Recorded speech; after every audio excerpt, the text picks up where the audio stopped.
Hi everybody and welcome to Combo Breaker 2022. My name is Ketchup, joined by Mr. Aquaman. Bro, it's been like 3 years It has. and we're here again, Here we are. talking about Mortal Kombat. Some things never change. Offline, still going strong. Over 150 entrants, 20 people per bracket here today. And we're going to be getting into some nasty players here. Coming into this in these next set of pools, we're going to have the CEO champ on display for the second time in offline competition. Coming in as has got to be one of the favorites and still a surprise to a lot of people in the crowds. And speaking of surprises, I wanted to note, we saw his brother earlier, Nicolas, on display. Sensational play. But not a lot of people know his opponent on stream earlier. If you guys were watching, there was a Shao Kahn player named Max. If you guys go back into the year 2013, if you got a time machine, or if you've been around as long as us dinosaurs, GGA Max from back in the day, that was the Bane player. That was the Bane of most people's existence. The Baraka from 2013 MK9 too. Oh, Wait, one of the only Baraka players in Mortal Kombat 9. How about that? Yeah, there was an OG that not a lot of people in the current age know about. And how fitting is it that we're here in Chicago and we get someone like him.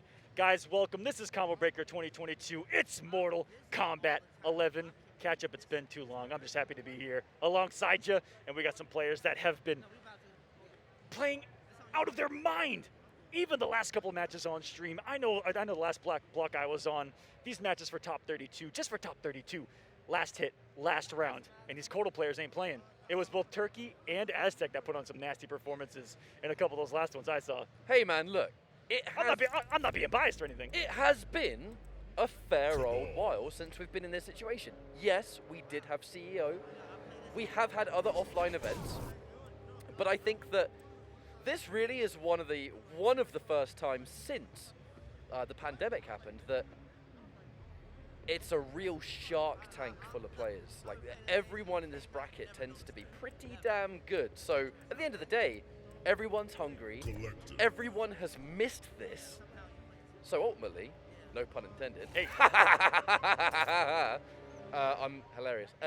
Everyone's looking to get that number one spot because it's been so long. It counts almost more than ever because we're back. And it's like the wild, wild west. We don't know what the shape of current competitive MK11 offline is. We simply don't. We've only seen it a couple of times. We saw it a couple of times across the seas. We saw it at CEO, and that's it as far as information that we got. The rest we're taking from the online world, but how's that going to translate here? And in these two sets of pools, get ready for some gross names. We got the likes of Honeybee in here, K7 show off Woozy. Your brother Mustard's in here. He is. Oh, Don, he's going to be pressing some buttons. I'm excited to see how Mustard does, purely because for me and him, this whole weekend, it's a vacation. We haven't played in tournaments in God knows how long. And these guys entered like 17 tournaments. We did. Hey, look, we were in bloody Raw top 8 yesterday. It was great. I got 5th, he got 4th. He beat me out of the tournament. That's great. Some things never change. But my point is, this is a vacation, man. We're here to have fun. We're here to have a good time. I am going to be using all Purple Pain Rain today. Ooh. Will I go 0-2? I guess that remains to be seen. I'll blame the move if I do. There you go. Easy. That's how we do it. That's how we do it here in the MK community, if you guys don't know. If you lost, it wasn't your fault. Never. All right, so I think this might be, not the first pool, but this might be from the second pool. Is one of these players Fudgems? Well, we're about to find out. I'm trying to recognize these guys, but let's find out. I do see a collector on screen, like, which has got me excited. So, I need to be completely honest here. We're all wearing masks for obvious reasons. I'm bad with player names anyway. Yes. So I very much spent this weekend kind of just relying on stream graphics to get me through. If you guys would like to walk in our shoes for a minute, I'll break it down for you. It is really hard to tell who people are even walking around the venue. And you'll catch yourself staring at someone for quite a while, or someone staring at you, just trying to you see them trying to figure out if you are who. I mean, normally that would be kind of weird, wouldn't it? Yeah. Someone staring at you for ages. It's almost become normal here. I know why. Yeah. But it looks like we'll be jumping into our first match momentarily. Whether we're going in with the same characters, I'm not sure. That might have just been a button check. Oh yeah, and there's been a lot of mind games between the players at the button check. Picking a completely different character. VGY showing us the Shao Kahn, just baiting us, man. No, he always does. He's Every the world's best Shao Kahn that doesn't use Shao Kahn. Cabal. I say that all the time. Collector. Ooh. Cabal and Collector are going to be the choices, though. Our first Collector on stream here for Combo Breaker. Cabal has been, dare I say, running through these streets so far this tournament. And there's going to be a whole lot more because we got Scorpion Prox in here. I think both of the brothers have Cabals. We got Waluigi running through. We got Kerbalicious. A lot of people bringing the Cabal here for Combo Breaker. Considered such a strong character that we've seen develop over the last couple of years online. Become a menace. This is one of the first times we've actually seen a character rise to power online before we saw them really thrive offline. And I find that to be a really interesting dynamic because, look, Netcode's fantastic. Shoutouts to all the community members, you know, I'm sitting right next to one of them that runs all these different tournaments. Like, this is, at the end of the day, Cabal is a character that if you watched Combo Breaker offline a few years ago and now you're watching it, this is not the same Cabal. No, it is not. These guys are bringing the thunder. Jay George, one little execution error. I mean, it was a hit away from already Half-Life and Buff Master here. And he's going to have the execution second time around. He does for 383. Already seeing a little bit of familiarity. I do wonder if the button. Oh. It's too late now. The game started. That. It's too late. That is unfortunate. What was the button check for? I'll say it. I'll say it. I'll be the one to say it, Ketchup. Well, look. This could be the discretion of the players. There's always a possibility that maybe Jay George is going to be like, we just started, let's run it. In theory... Or was that still a button check? That could be the mix-up on top of the There's mix-up. no way that was a button check.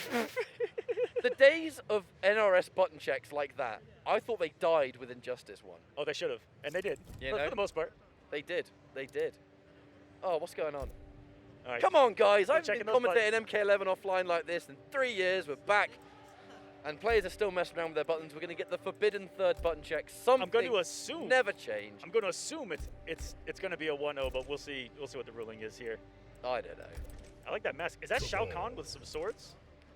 I think it's just a skull. Oh. Collective. Either way, it's dope. Run out of stuff to talk about now. This is, and he's representing, it looks like S-Tier Gaming Company. I'm pretty sure that I recognize that logo, so let's go. We saw what the Cabal was capable of, but if the buttons weren't right for Buff here, then that might explain a couple of things there in game one. I wonder if stream can hear that. Could the stream hear the players right there? There is a microphone. Oh yeah, slightly bit. I wasn't. That's why I got hit. I couldn't block. Well, to be fair, that makes a lot more sense. But I mean, right there. Hey, anyway, this is the Mortal Kombat where that is, you know, it's not the most needed button. I feel. Hey man, we already started things off with that 4-4 looking good. And of course, you know, the good trade. Able to chase it down with the forward 3. Good choice too. 7,222 frames of hit advantage on that trade. My goodness. And he gets shimmied by the 1-1-1. That's going to be a lot of damage. Back to the corner. Oh, dropped it early. I cursed him. You did. The one of many potential curses to go. Not going to need to overcommit to that one. Opponent caught in the air, knows it. Happy to let it rock. Teleport out the corner. Ooh! Such a smart teleport. Looked like on reaction, and you rarely see Cabal get punished for landing on the ground. Didn't get enough of a forward dash there for the forward 1. That up 3. Actually, against Collector at that health, that up 3 was risky business. That could have been, like, actually completely unbreakable. Because this character can hit you, restand you, mix you into death. And with the Relic Lure too. Gotta watch out for that one. Definitely one of the strongest armored attacks that belongs to one of the most underutilized characters. And it's one of the most obscure things to block in MK11. Talk about weird and there's a baby. Now go for the armor break. But still what a lead that Jay George has right now, and he's just picking up where he left off from the proverbial secondary button check that we had in the previous game. Only got touched one time, and that's going to be all that he is going to take here in game number 1. Nearly a flawless victory to get started. Overall, a very comfortable first game, really.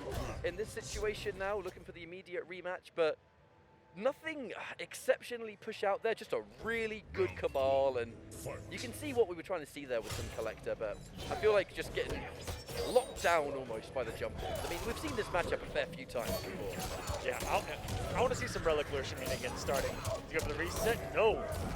Just cashing out that damage. What? Okay. That's the greatest reset I ever did see. There's Ron Nomad Dash anywhere on the screen, but he did it in his face. And a ballistic. Oh! And then he got the mistake away. Oh no, Buffmaster, this is falling apart. And just like the previous round, if that's going to be Chip, and indeed it is, history has repeated itself. Unfortunately, just a little bit all over the place for Buffmaster so far. I mean, you can see what he's trying to do. He's just, oh, that whip. Oh, that whip punish. I mean, yeah, got to watch out for that one. But it feels like there's a game plan here, but it's just not very refined at the moment. That's a little bit struggling with it. Yeah, and you never know if all it's going to take is one nice little combo or sequence, and 9 times out of 10, that mace is going to anti-air you, but he threads the needle through it to apply the pressure once more. And Buffmaster, I think he just needs a hit. Get him standing. Relic Lore? No. The call out by Jay George. Oh, we have seen it at least. Relic Lure, the kind of move that a lot of collector players, I think, they like to knowledge check each with it, don't they? Mm-hmm. They like to just do it on block, low poke into it or something, just kind of see if your opponent's familiar. Hold it, hold it, hold it, let it rip. You never know. Let's hold it, hold it, hold it. All Jay George to start this match, though. Very much so. But when you're in this position, I mean, what do you do, really? You know, I think the biggest thing that's going a little bit skew so far is just doesn't seem particularly comfortable. To be fair, I mean, Kabal is that kind of character. He Kabal makes you is uncomfortable. He almost forces you to be uncomfortable. Yeah, that's the game plan. Kabal. I was in the crowd with Kerbalicious when last time Kabal was on stream, right before the break, and we were talking. He's like, against Kabal, you just have to let him do his stuff and then take your turn. Most cases than not. You don't want to try to anti-air a lot of these shenanigans. One jump kick can be the death of you. That's 30 to 40 guaranteed. Have a nice day. So you got to weather the storm, and he's the perfect test of patience for a player. And so maybe just weather the storm a little bit, take your turn, and now he can take his turn with some better buttons at least with those mids that Cassie possesses. Yeah, going in with the character change. Cassie, once upon a time, wasn't a terrible character to use against Kabal, but that was before the days of Air Dash. Yes, that was before Ultimate. That was before we saw, well, the move that almost every Kabal uses these days. So, what is anything able to do about that Buzzsaw in particular if she's only got the low shot that's available? Okay, is there a jump one? No conversion. And that was a cheeky punish of the amplified low shot. Knew that she was going to go away. Okay, there's some damage. Let's go, Buffmaster. Looking for the counter hit crushing blow, and you get counter hit crushing blow. That's where to get started. Nice buttons. All right, bit of a forward 4 stagger game. We're starting to get reintroduced. Looking a little bit like Jay George. Just needs to get more familiar with this character, you know. Oh, forbidden strings too.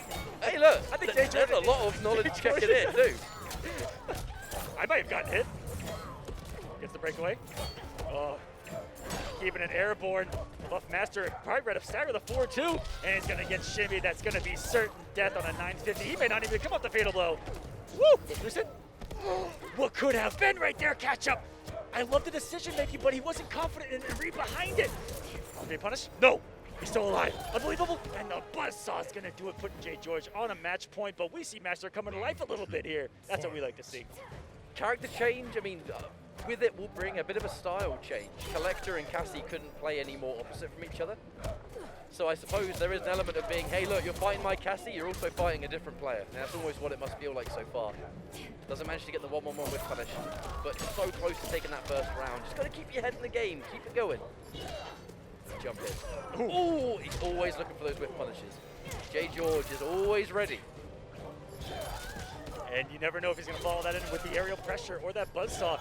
And Cash is not going to be able to do much about that. Again, only having the low shot, not the best anti-air options. And being a 950 character, Kabal hurts a little bit extra on Daughter Cage. And that's a problem. Critical moment here for Buffmaster. Got to make something happen, but 1 bar of offensive meter, yeah, the fatal blows here, but you need to really secure it in this kind of matchup. Oh, doesn't commit! The throw tech, the last lifeline here for Buffmaster. Oh no! There's a conversion to end it.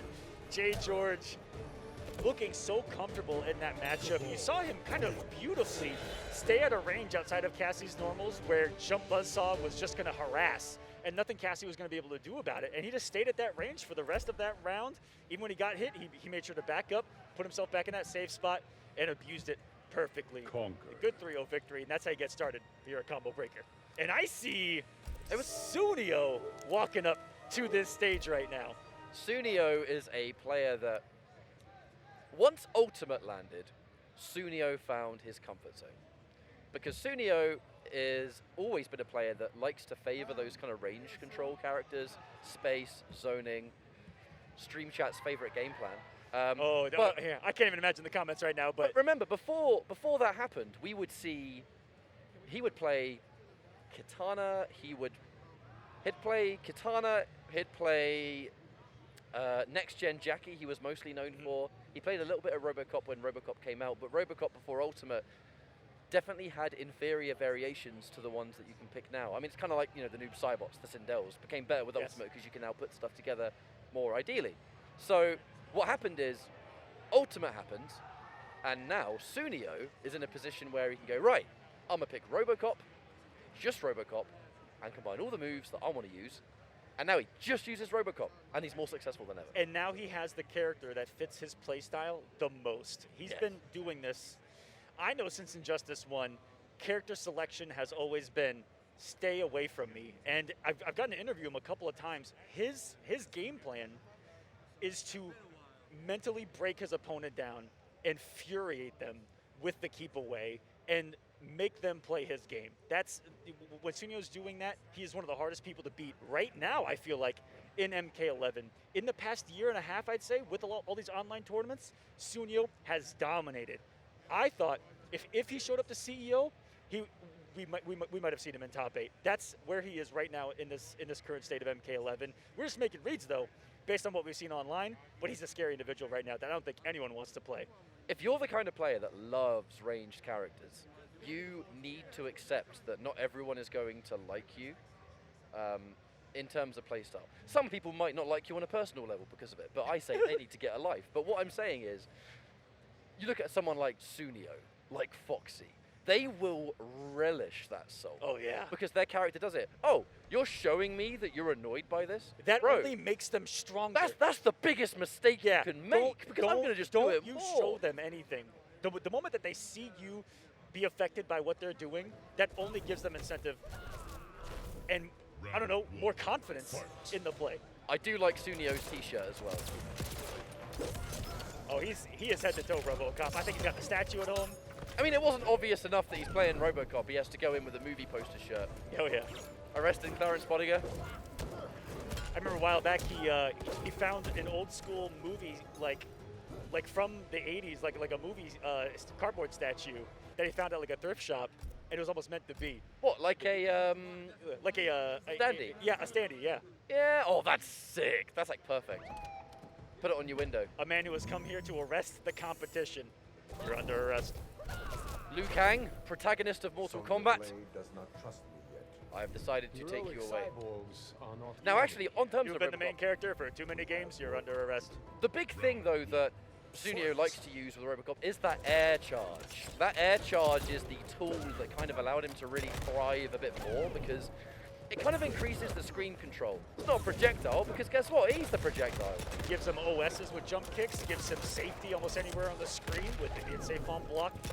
I wonder if we're going to see the Sunio special, which is wake up, jump kick, OCP charge, baby. Well, Trey Case already going in with a decent variation to kind of have some answers, that teleport. Teleport can be unsafe. You can be specifically... There's some specific punishes you can do that I assume Sunio will know, but I love that element of Sunio. His variation really is his variation. He likes the regular grenade.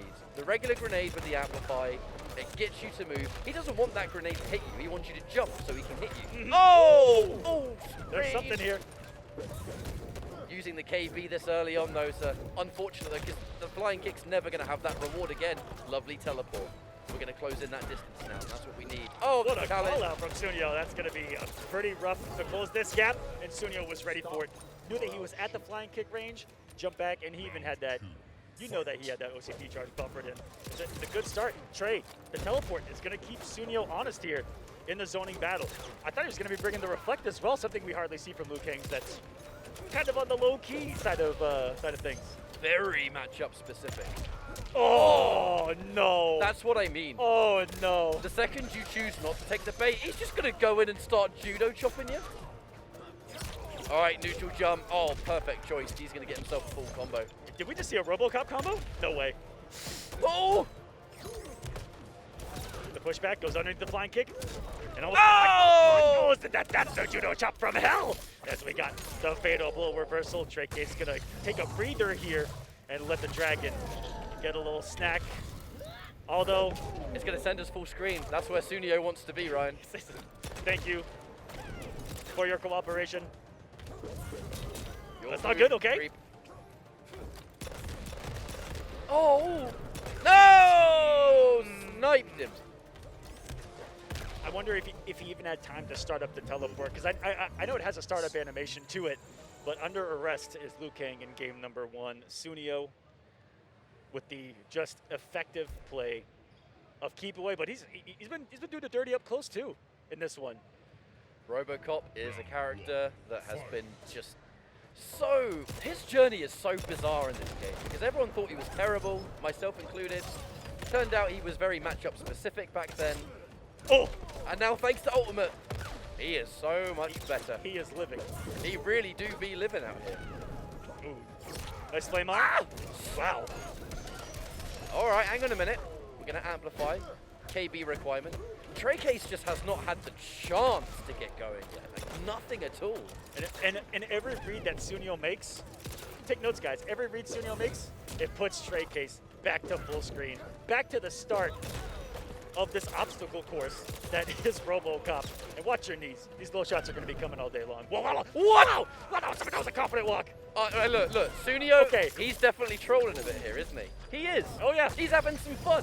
He but was. he did just eat a fatal blow for it. And he deserved it 100%. And even he's probably telling himself that. But if you saw Sunio, this is a big dude. He was walking up like he was RoboCop. He was walking with his chest out, with his head held high, and took it like a man. And he still got the round. I mean, the only thing that caused him to stop walking forward was a fatal blow, of which he won the round, and now his opponent doesn't have it anymore. What's going to stop him this time? Nothing. Oh, there's the answer. Staggering it, expecting a button, some kind of interruption. Trey, we at least see make the adjustment to go for the low when he sees the parry. The exact thing that you want to do. That parry of RoboCop's only going to parry a high and projectiles. Oh, I guess animate. Don't listen to me, guys. I'm on the mic. This ranged game has been so good for Sunio so far, even when they trade. I mean, look at the damage difference. Yes, huge. Not including the fact that RoboCop has 1100 health. We don't have to talk about that. RoboCop has the most health in the game. That's just the bacon bits on top of the RoboCop salad. It's having 1100 HP, the most in the game, for being the heaviest keep away, zoner, safe, OCP charge character. You want me to keep going? He's got that Cobra Assault cannon, and Trey Case has to be so careful, and that trade is gonna favor the OCP. Oh, And we got our of first mercy! Yo, this is actually Oh, kind of combo a breaker. risky time to Mercy, though, because he's kind of weak, you know. Is he gonna Don't get hit by that walk up KB fatal? flying kick, Ryan. Don't do it. Walk up fatal? Oh, I thought it was coming. If Sunio wins this round, he's probably going to do Fatal Blow. He's going to make you watch it. Uh-oh. That's the worst. Hang on. No! So close. And if we had brutalities unlocked, you would have seen Liu Kang explode right there. Well, we're having a good time, and so is Sunio. The funny thing is, you look at his face, he doesn't really look like he's wearing a mask, but it doesn't really look like he's, he's not like, hey, you know, he's not, there's no theatrics here. There's no theatrics here. He's Just doing all look at this it. in the game, and he's just sitting there chilling. So look at his face. Okay, not really because he's got a mask on. Well, you know, I can read his eyes. True. Can't read yours, you're wearing shades. He's got some. That's the tech though. Right, a good starter here for Trey Case. Against RoboCop, you need to get that momentum early, right? 'Cause, I mean, if he gets that life lead, he already starts the round with the life lead because of the 1100 health. Staggering it once more. Oh, the back range flamethrower. He hasn't even had a chance to use that. He hasn't needed it. If there's something I've seen Sunio, you know, if there's information that I've seen, every time he's done that bomb, Trey Case has frozen still for like 10 seconds of meaty flamethrower. Now we're talking. Oh, Fighting no. fire with fire here, Ketchup. Plus frames on deck. Escape failed. A good throw choice there for Trey Case, going for the less obvious version. Oh, and wee! put that down, sir. Trey Case needs a miracle. Teleports up threat. That's a good trade for him. Still has a bar meter too, so there's potential for one more EX Fireball. Has to be careful now though. And yeah, needs one more. Sunio, what's it to be? No, the low charge. The low shot's doing work. It's gonna be quicker. No, you can't outspeed a bullet from that No range. way. The second he did that low shot, Sunio knew he had the round in the bag. Maybe Earthrealm has a shot after all. Ooh, he was looking for the RKO. He still got it.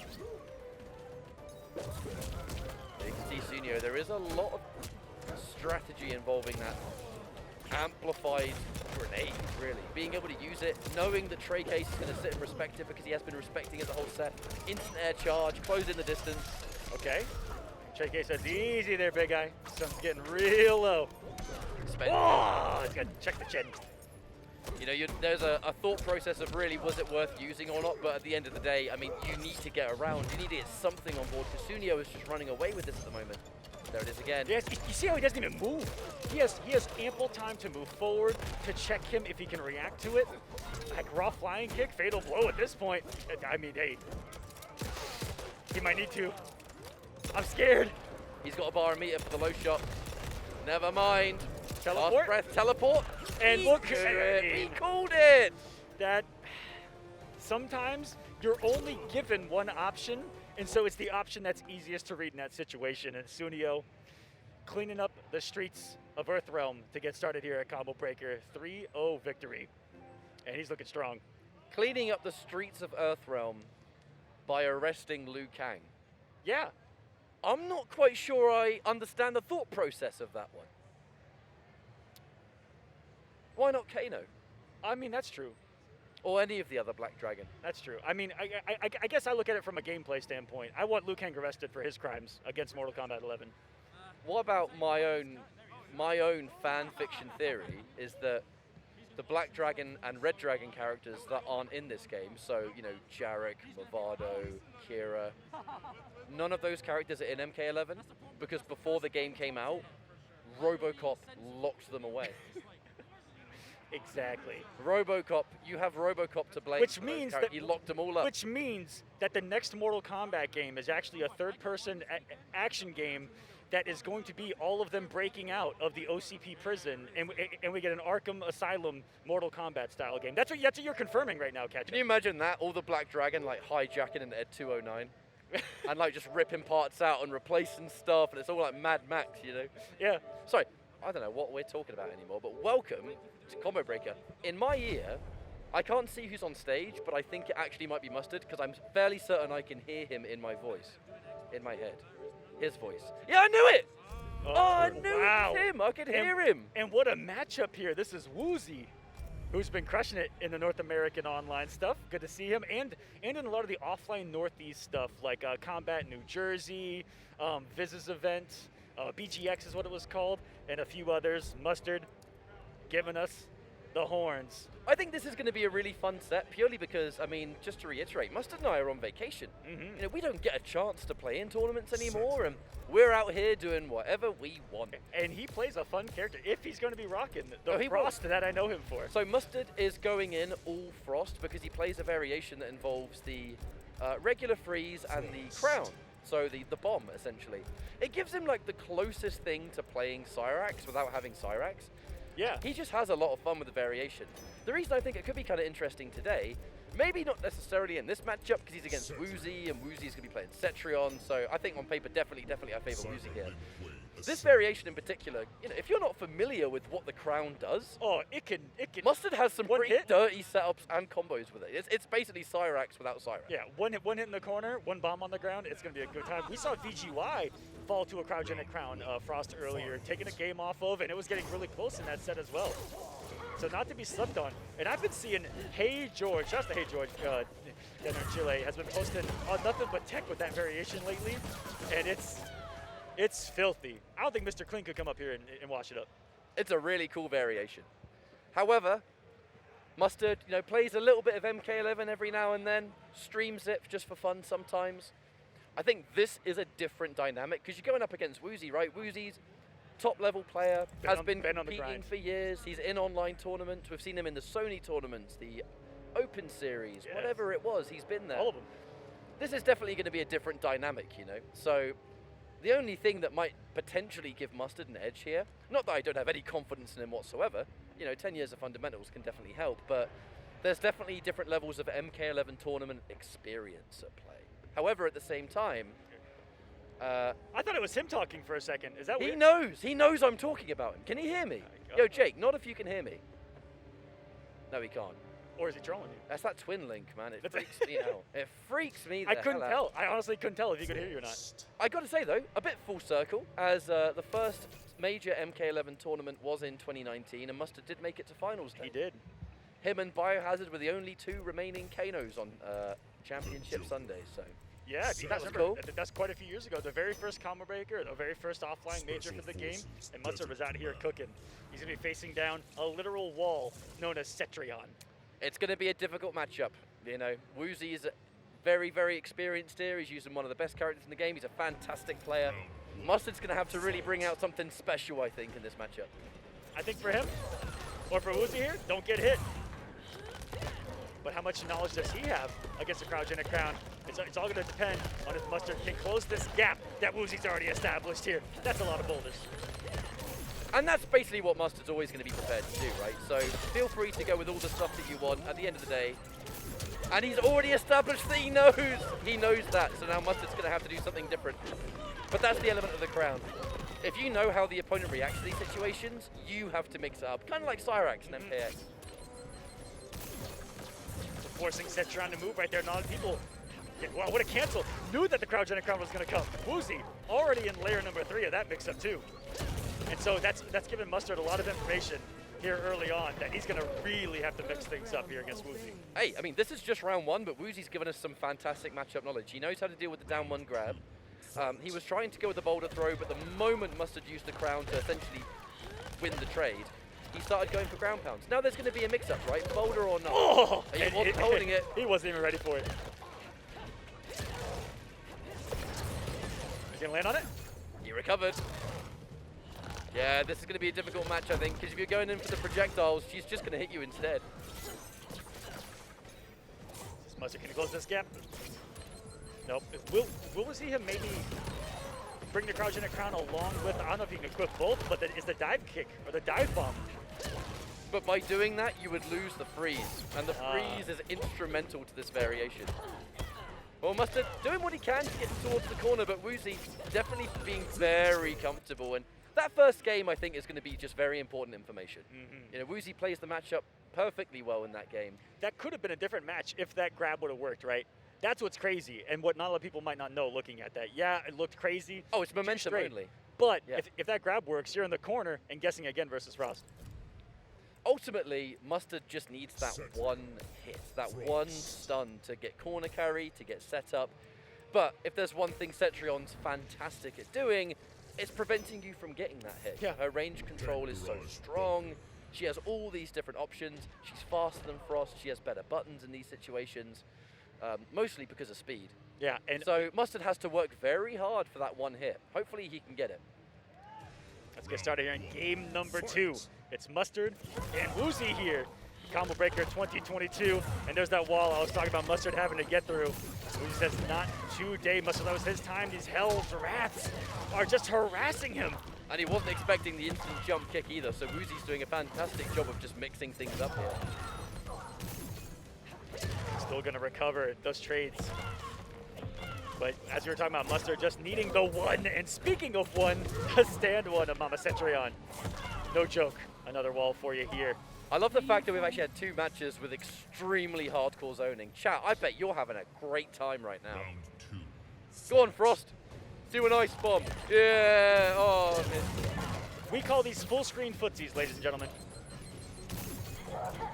Oh, wow. He was making a really big read that maybe he was going to do a Hell's Wrath. Like the idea behind it for Mustard. There's the delay button. Everything's going to push back to a good range. The natural barrier. And really good job of knocking distance as well. Exactly what you want. I'm going to be honest, I was a little bit concerned that this would happen. I looked at this matchup, I saw that it was Woozy here, and I'm like, uh-oh, a really good Cetrion versus this Frost variation. I don't know about that. Okay, inching his way to the corner. Cetrion got out the old-fashioned way, but always has to get out of jail free card in her pocket as long as she's got the defensive bar. But he's mixing up his projectiles so much that it really feels like Mustard. He's preemptively moving in. Every time he's deciding on one projectile, Wow. he's getting hit by a different one. Like, Woozy's doing such a good job of just mixing it up here. The Mustard looks a little bit like, okay, well, I have no idea what projectile you're doing. Yeah. I think You you're saw gonna him do this make one the and you're read. doing the other one. You saw him make a read on Hell's Wrath. He didn't do a Hell's Wrath. You got it. Look, I told you, he can't hear me, but he can definitely hear me. Oh yeah, there's a little bit of a twin sync right there. Twinergy, my guy. Is it Twinergy? Twinergy, dude. Look, even Johnny Cage's like, hey, Twinergy. Hey, Twinergy. I like it. Go on, Mustard, you can do it, mate. Oh, God. Oh no! He's getting beat by Shrek's boulder. Go on, Jake, get him. No, no, Wow. and he's doing Wow. that now as well. Woo. What a decision from Woozy though. He saved that for game 3. Man, that's a rough day at the office here as the flawless victory is getting closer for Woozy. Just avoiding the cryogenic crown. Yeah, There's no the chip fool. there. Yeah. Let's go, Mustard. He's in there. Let's go, Jake. Go on, Jake. Oh, God. Match point for Woozy, but Did you hear the pain in Ketchup's voice right there? look, it looks like a kind of hard matchup, ain't gonna lie. All right. Oh, I and still again, believe. he I decides. still believe in the one. I believe in the one, Ketchup. That's all he needs. All right. Yeah, there's a bit of chip. You want to do project? Yeah, go on. GG's. GG's. Hey, Mustard's got hey, this thing, yeah, chip. yeah, get him. Oh, we also get a roll. That was actually a really Okay, good roll. okay. That was a really good roll. Jake Really tried- good roll. even did something different there. Yeah, go on, get him. No. Oh, that was the read for Hell's Wrath too. You really hate to see it. Put that on the long list. One Oh, I think he So tried it with big. punish. Go on, Jake. Get him. No, he blocked it. Oh, he was looking for flaws for it. You see that? Do. All right, where do we go from here? Go live. Uh-oh. Fatal blow in a dream. He can react to something. Oh no. He's in. Oh, and he gets shimmied by the dash of Woozy, and that's gonna be 3-0. The two chances he got with the cryogenic crown, Woozy was he had the reads already. Because so many people are gonna be unfamiliar with what to do right there. Blocking's not an option. Wake up 3, not an option. Wake up 2, not an option. That bomb's still gonna get you. But he knew to wait for after the down one to hold up. And the roll got him out of dodge again because he had already established that he knew the throw. That meant that Jake had to establish a strike in the mix-up, and he was already ready for that too with the roll. I tell you what. That's just someone being in someone's head a little bit. Woozy could not have played that matchup any better. Like, he played it perfectly, where you can't compete with the distance because Frost, she's not going to have the same damage for trading. The adaptation, that was actually really impressive because, you know, we're sitting there having a good time, we're laughing about it, but at the same time, Woozy hits one trade with the rock and immediately stops doing the rock. I think the traded ice crown only really happened a couple more times. Every other time it didn't work. Yep. The mixing up of the projectiles was perfect. It pretty much meant that Frost couldn't get in at all, and the 2 separate times there was a hit landed, he actually made the perfect decision to get out that were vastly different.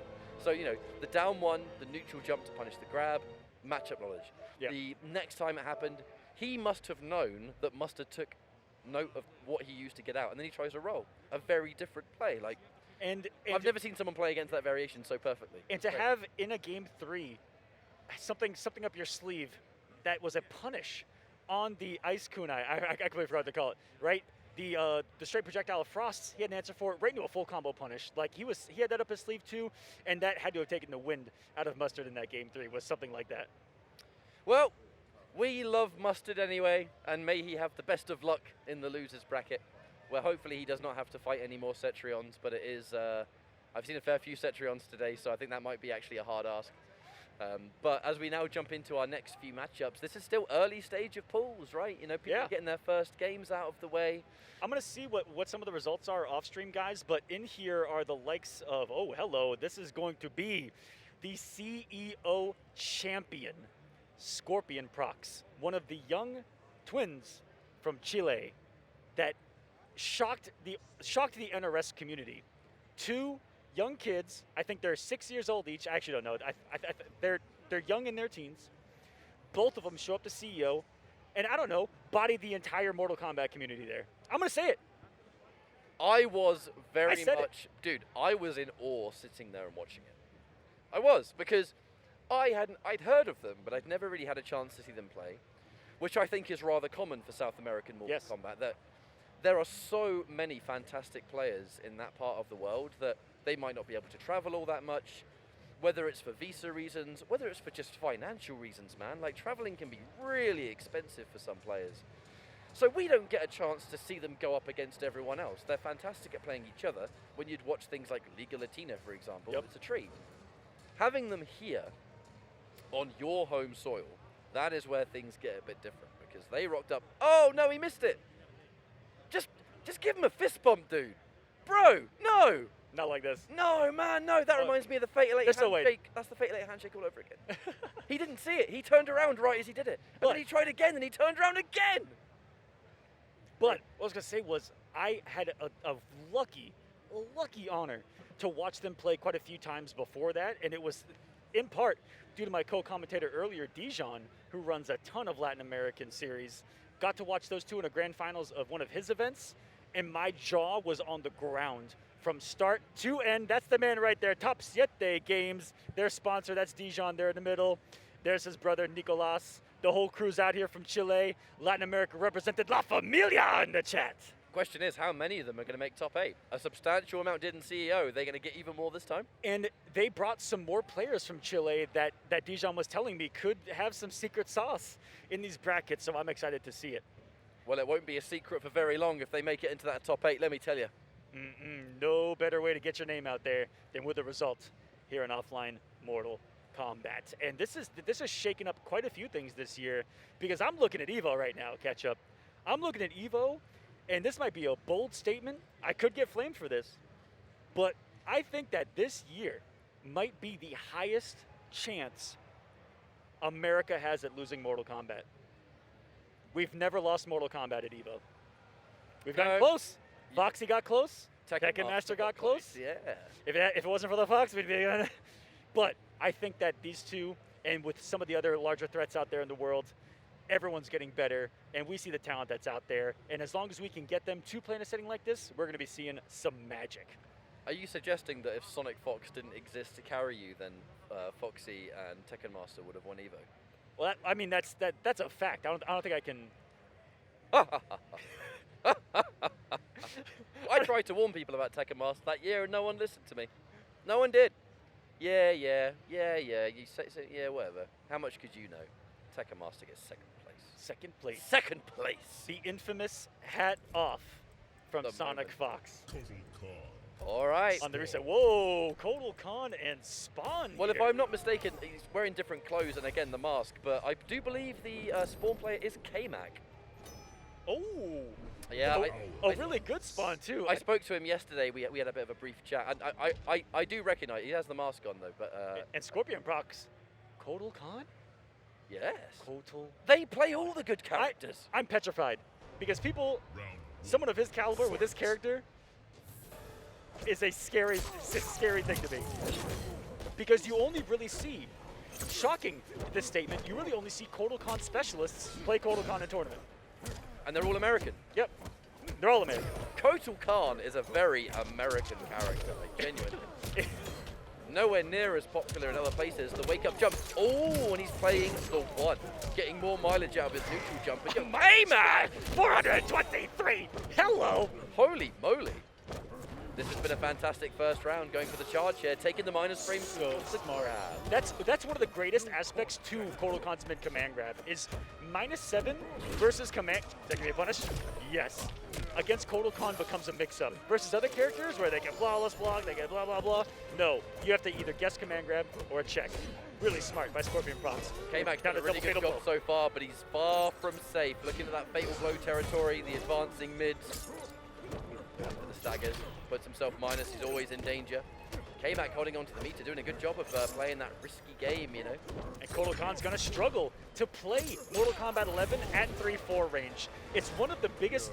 I'm actually not the biggest fan of this matchup, especially in the corner when Spawn gets into jail space, where he gets 3-4. Oh wow, that's gonna be a punish, but lucky for Scorpion Proxy to have the meter. He's gonna force the breakaway. You almost have to breakaway right there. You don't want Papa Khan to send you to the corner with a damage buff. It's gonna happen anyway. Here we go, drinking the blood. I've got to say, what I'm really I think impressed by with K-Mac so far is how much he believes in those instant neutral jumps, because he's already putting in that glide. He's getting that double jump too every single time for a little bit of extra damage here. There's the 1-2, the down one to challenge it, plus frames the 1-1, and Scorpion Prox happy to sit there and respect it. Ooh, no good min here. Just quick mixes. Every single button's going to be a mix-up as long as he's got command grab, though, especially off the stand 1. The bully with down 4, and that's so plus. You really don't want to try to disrespect the hit advantage of that. K-Mac Kenny out of this corner. Nice tech from Scorpion.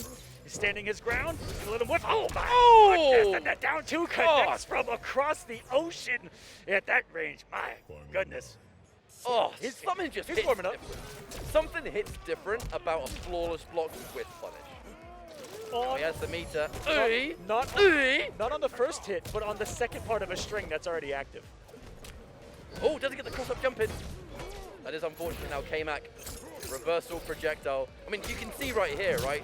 The homie's supporting him, and that's what you want to see. The double jump in. Restand. Lots of damage. Double jump once more. K-Mac is using that Letha glide more than I've ever seen any Spawn player use it. And he can use it in neutral too to bait Kodokan trying to anti-air, because a lot of Kodos want to anti-air. Stand 1, especially backed up by Concut, is a good day at the office. Plus frames.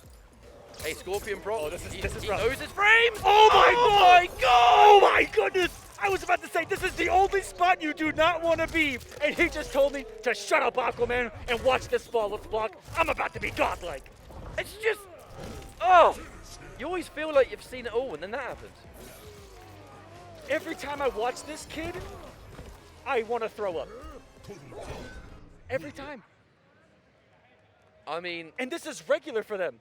this is, That was only a light golf club. They're like, yeah, okay, cool, he flawless block something. yeah, well done, man. Yeah, Yeah. make sure you do more of that, yeah? Make sure you do more of that. Animals. Hey, look, on a serious note, Oh! that was sick. I mean, that's the answer. They're going to duck and flawless block. That's the immediate turnaround, isn't it? Give them the same thing again and see what happens. Information was given there. Which means Whoa! K-Mac is thinking, and he's thinking awfully hard. And every touch has led to some big boy Spawn damage. It's been a fantastic set so far. The flawless block once more.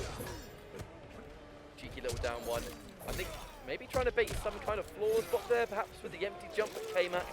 Unfortunately, he's going to get clipped there. Scorpion Prox. Command grab to enter and begin. Oh, no. It's not even going to be worth it. Oh no, he dropped the command grab. That would have killed, or maybe he read breakaway coming late. Maybe he read breakaway, because 470 health, that's a lot for Spawn. Spawn can get that. Yes, he can. I was afraid. Especially in the corner. Don't want to get touched right there. Scorpion Prox holds the lead. Almost got the whiff punish to the stand 3. Ready for the tech. Didn't get too aggressive off the down 4 on block. Really smart. Hey, all things considered, K-Mac has been playing really well. It's just that Scorpion Prox, if there's anything about this matchup, he is doing it. Oh, if it wasn't for that flawless block, he was in prison at the end of that last one. Wow. Oh! Unconventional punish, but hey, a punish nonetheless. Especially for Spawn. I mean, that was 40% with his name on it. Oh boy. We haven't seen a lot of tick throws work out for Kodokan tonight. I will say that, or this morning. Today, oh, is that gonna be death? K-Mac is on the board, sending him to hell with that one. It's coming down again. The use of the Letha glide. When he believes in that jump in, he dedicates. Damage. Damage makes perfect sense. Double jump 3. Hey! Freestand. 40%. Oh! Oh, God! He may have floated a little too long on that one. If he would have gotten full damage there, Scorpion Prox was one guess from death already. Woke up with the instant jump one. Lethal blind is the exact word that I would describe it with. Another throw. Space is built. K-Mac is feeling it. K-Mac has not been going for a lot of grabs. That one was incredibly smart. And Scorpion Prox, mind you guys, if he loses this, we might see a character select. He plays the whole game, and we did see him win CEO with Cabal and a few other characters. We did see the Nightwolf Mirror in Grand Finals as they were having some fun. This is some beefy damage, and this is Papa Khan coming in with one hit that could potentially kill. Back to back poke. Oh, there's the back one. Checked it with a mid, really smart in the negativity of the down three. Look at K-Mac, he's looking composed here. K-Mac is playing extremely well. We're seeing some good stuff so far. Wow. Taking what is a rather simple game plan with Spawn and just mixing it up enough. And the use of the glide, gotta say, really impressed. Uh-oh! Wow, he said he's their big guy. Put that sword down. And that's a big read for Spawn to make because at that same range, if he doesn't do forward 2 and you do 3-4, you get whiff punished by the forward 2. That's half-screen footsies that these two characters fight or play against each other. Escape failed, not that it matters with Spawn, but trying to go for a tech doesn't manage to get the right direction. Mid-screen, I mean, it's really anyone's tech. Wow, did he confirm the second hit? Stop it. Scorpion Prox, I think, was back to the wall. Tried a really aggressive wake-up neutral jump there. K-Mac was respecting a wake-up probably. The up 2s and up 3s of Kotal Khan are so strong, both in the higher tier of wake-ups in this game. And now anything in a Fatal Blow can kill, but it's K-Mac who gets a punish. I don't know about you, Aquaman, but I feel like a shocker. I feel like there is going. If we see K-Mac take it over Scorpion Prox here, there could be a bit of a pop-off because I mean, words were exchanged when Scorpion Prox, not by Scorpion Prox, but by the community, when Scorpion Prox won CEO. Yes. I feel like, you know, there's a lot of pressure on them to play well And again. you know, there is a lot of pressure to stay at the top. Every single match, every single player you need to beat from here on out. And there's a lot of unfamiliarity, it looks like, with this K-Mac Spawn, and I am loving it. Because it's very clear that Scorpion Prox knows how to fight Spawn, but K-Mac is playing in a different manner. Something that maybe Scorpion Prox might not be as used to. The dash and grab once again. And hang on a minute, K-Mac, 2 bars a meter, one of them gets spent. But Kotal Khan is still deadly. With the meter, the knockdown, the punish on the K-Mac roll. is going to send Scorpion Prox within a millisecond to the character select screen. Frame 1 character select. Wow. Now what is the character? Cabal, right? Maybe. What's the pick here? Cabal. We There knew it it was is. coming. But look, Cabal's a popular character, especially in North America. You think K-Mac doesn't know this man? Exactly, and he has been given momentum. It's in his hands. He's holding it, relishing it, bathing in it right now.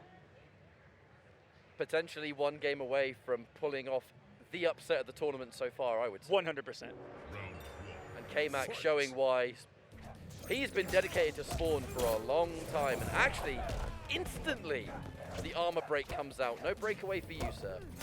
But this is going to be a different beast. Now you're fighting Cabal. This character is a menace in the hands of these top players as well, even more so. No flawless blocks there so far, which is very interesting. Woo! Oh, if he had the meter, K-Mac is gaming right now, catch up. Yo, cancelling the charge and then doing the double jump in is so good. Now K-Mac, wait a minute. The double charge again. The instant Letha glide has been so good here. What? Are you kidding me? That was so far away. And K-Mac is going to be on match point here against Scorpion Prox. What is going on here? Back-to-back ridiculous stand 3 anti-airs from, I don't know, so far away. Almost got another one right there. And this is match point for him. I don't want to be disrespectful. I don't want to be disrespectful. I've never seen K-Mac play this good. I always knew he was good, but this is like the best I've ever seen him. This is why we play the game. This is why we don't just advance the projected seeds on the Start GG bracket. Get off me. The game is played and you gotta earn these wins. And K-Mac says you're gonna need a miracle What? right now. How Look at did that he know? damage. How did he know, Aquaman?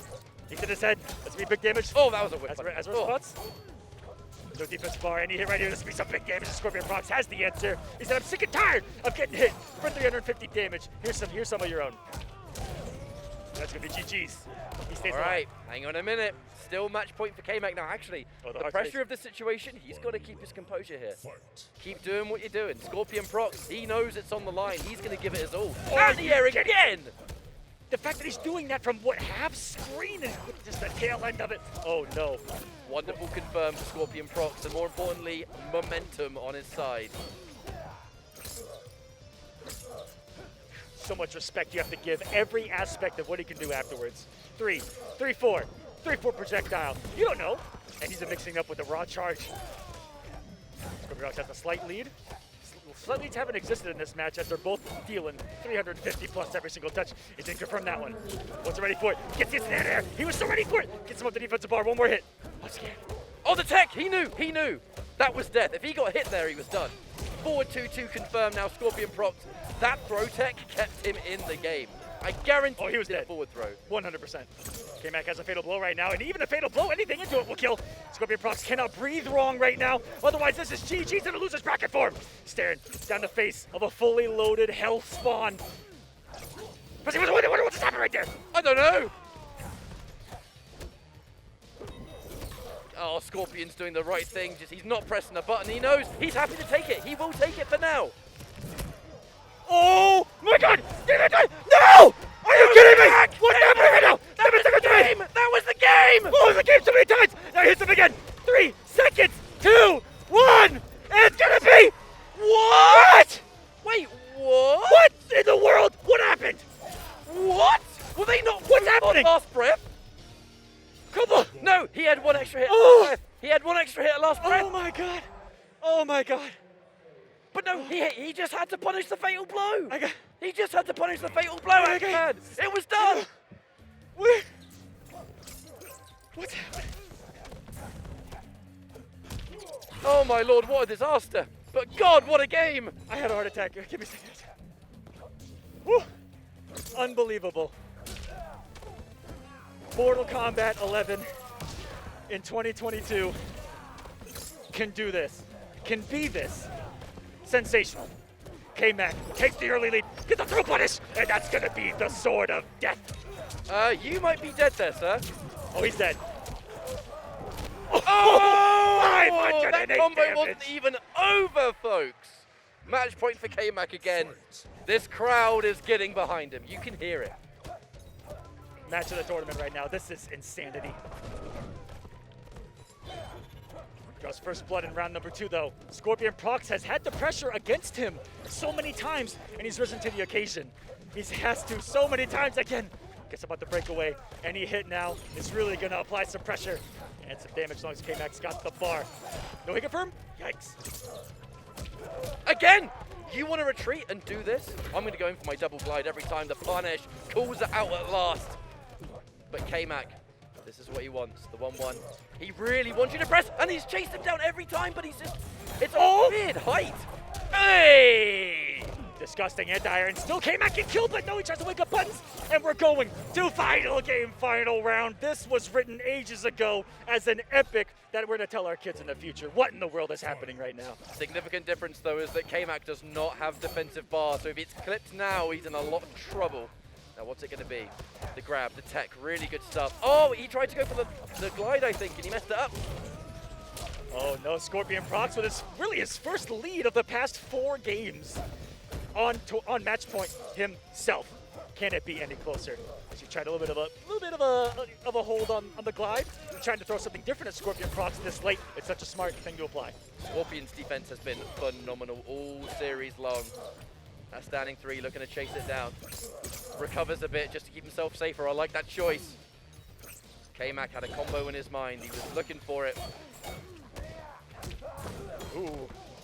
She's in with the toes right there. Force him on the breakaway. Big air to air for Scorpion Prox. No defensive bar whatsoever. This is bad. This is bad. One more hit. Can Scorpion Prox bring this what was from the literal grave? 29, 11 HP left for him. K-Mac needs a big hit. Lands the air there, but doesn't land a combo. Oh, he expected a jump back. I guarantee he expected a jump back, and that is... Although be it an anticlimactic ending to the set, What a great set it was. nonetheless. We Wow. have to rewind, dude. We have to rewind. Round of applause. Round of applause to those two players. K-Mac, that was one of the best performances I've seen in a long time from anyone. That was incredible. And I thought he had it at the end. I don't even know. I don't even know what happened. I don't know how it happened. The scramble. He didn't punish the fatal blow. He didn't punish the fatal He was blow. given the win. Scorpion Prox had a W in his hands, and he said, "Here, it's yours." Hard not to feel bad for K-Mac in that sense, because it was right there. It was right there. And I'm sure, wouldn't standing 3 have punished it? Wouldn't it? 4-2, back 1. What a shame. What a shame. But I got to say, actually, Scorpion Prox, props all the day, every day. I mean, that was... He's getting some Scorpion props right now. It was a reverse. The Kotal Khan didn't work out, went to the Cabal, had to really go through some nail biters. So, you know, for 16. Is anyone else's the heart ball going like a little faster than it was before the match? Maybe just a little teensy bit, but what a game that was. That was so good. Welcome Wow. back. Welcome back, everyone, to Combo Breaker. Welcome back to Offline FGC, everyone. The fighting game community. This is the NRS community. We're doing it for a long time. And still to this day, we can get surprised. And those are 2 newer names to the community, too, throwing down, mind you. You love to see it. MK11 has really brought out some standout players, as it always does. But with MK11 in particular, we've had loads of them.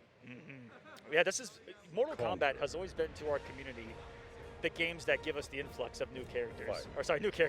New players in our scene. And every time it does, you know, the competition, I feel like, just gets better and better and better because these kids get younger and younger and younger. They get more and more time in. And holy crap, the matchup on the stage right now. First off, both players are 6'5". 2 of the tallest people I've ever met in person are on stage right now. It's barely holding. There is a weight limit up there, but it's these 2. This is lankiness with Raiden going up against Sunio and RoboCop. And this is a character that has one of the best anti-zoning properties about him with the teleport. Someone that's always going to be keeping Sunio guessing full screen. And Lanky is no slouch. He's done some damage in tournaments of late. We saw him in Mash House at some offline tournaments in Texas, actually, in the past year. We've seen him in a lot of the online tournaments, grinding for S-tier gaming. But Sunio on the opposite end, if you're used to playing zoning characters, you're used to fighting people that have tools to get around it. Oh god, that face is... He brought actual Big Murph out for us here, or was that the random? Well, if they restart the match, we'll see it. If they go back to character select, it's going to change it so we don't get this wonderful costume. It's like the end of the first RoboCop, man. It's legendary. Looking for me. I'm going to stop just to prevent DMCA. Okay. But As long as it's under 25 seconds, I think you're good. Don't chop it together. Production will let us know. All right. Are they ready? Lanky staring at the camera. Looks like the stage manager has confirmed they're good to go. It's time. Playing on that little, what's it called? It's a little macro hitbox. It's a really small Snack one. Box Micro. Yeah. The snack box put together by Junk Food Arcades. Shout out. Yeah, definitely. Fantastic group of people, actually. Now, Sunio starting things off pretty strong here with a little bit of an advantage. I say that because we've just started the round. He's got more health. Yeah, Ryan, why aren't you laughing? I made a joke. Why aren't you laughing? Can I be honest with you? What? I was watching the match. I wasn't even listening to you. All right, that's fine. Sometimes I have us on commentary. That guys. makes 2 of us. Anyway. Oh, we're going in for the tick grabs already. Bro. We actually give people at home a little bit too much tech on the mic. Sometimes I don't even listen to my co-commentator. It's just autopilot. I'm sorry, Ketchup. But I tell you what, though, the command grab flamethrower. I think the low auto. Oh. I mean, clearly the air charge isn't something that's being used in this matchup, surely. Yeah, I think he's replaced it with command grab. I also I love the camera view that they gave us on the players' hands right there. Sunio rocking the DualShock 5 controller.